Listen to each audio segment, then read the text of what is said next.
This channel's content is strictly for educational and informational purpose and does not endorse or promote any form of violence, harm, illegal activities, self-injuries and communal disharmony. Vote শেষ হতেই উত্তপ্ত কোচবিহার।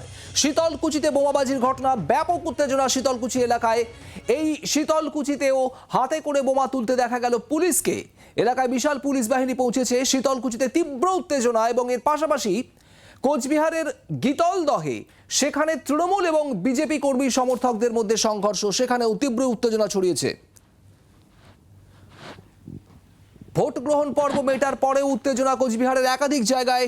শীতলকুচিতে বোমাবাজির খবর আসছে, অন্যদিকে গীতালদহে তৃণমূল এবং BJP কর্মী সমর্থকদের মধ্যে সংঘর্ষ।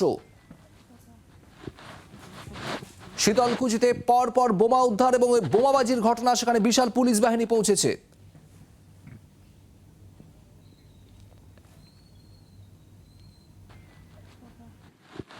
দুইশো 46 নং বুথের সুন্দরভাবে ভোট চলছিল।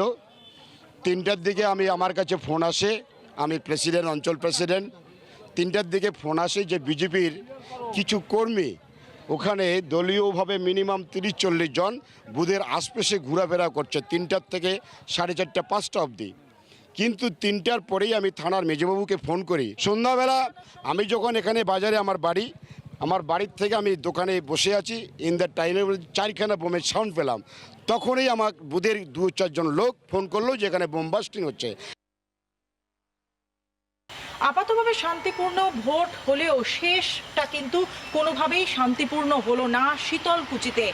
কোচবিহারের ভোট নাককাটি ফোর্থ প্ল্যান প্রাথমিক বিদ্যালয়, সেখান থেকে যখন ভোট প্রায় শেষের মুখে এবং সেখান থেকে যখন ইভিএম নিয়ে ভোট কর্মীরা বের হওয়ার চেষ্টা চালাচ্ছেন, সেই সময় হঠাৎ করে দুষ্কৃতীরা জড়ো হয় এবং দুষ্কৃতীরা জড়ো হয়ে এখানে বোমাবাজি করতে থাকে। তার চিহ্ন এখনো পর্যন্ত স্কুলের সামনে পড়ে রয়েছে। আমরা দেখতে পাচ্ছি সেখানে যে বোম পড়েছিল, সেই বোমের যে সুতুলি, সেই সুতুলি এখনো পর্যন্ত এখানে পড়ে রয়েছে এবং এখানে বেশ কয়েকটি পরপর বোম ফাটানো হয় এবং তারপরে এখান দিয়েই দুষ্কৃতীরা দুপক্ষ দুদিকে দাঁড়িয়ে থাকে এবং যুযুধান দুই পক্ষ, এবং তারপরে এই রাস্তা দিয়ে গিয়ে তারা জড়ো হতে শুরু করে ঠিক যেখানে একদম শীতলকুচি মহাবিদ্যালয় রয়েছে, অর্থাৎ শীতলকুচি কলেজ, তার ঠিক উল্টো দিকের মাঠে।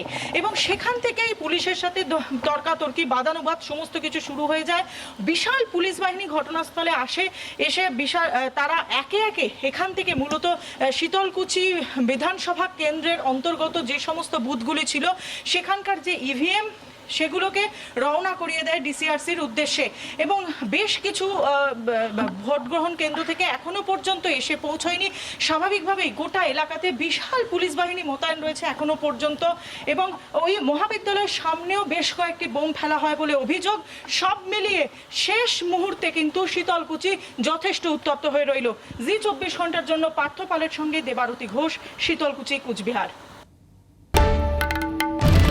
বাংলার আওয়াজ, বাঙালির আবেগ, জি 24 ঘন্টা।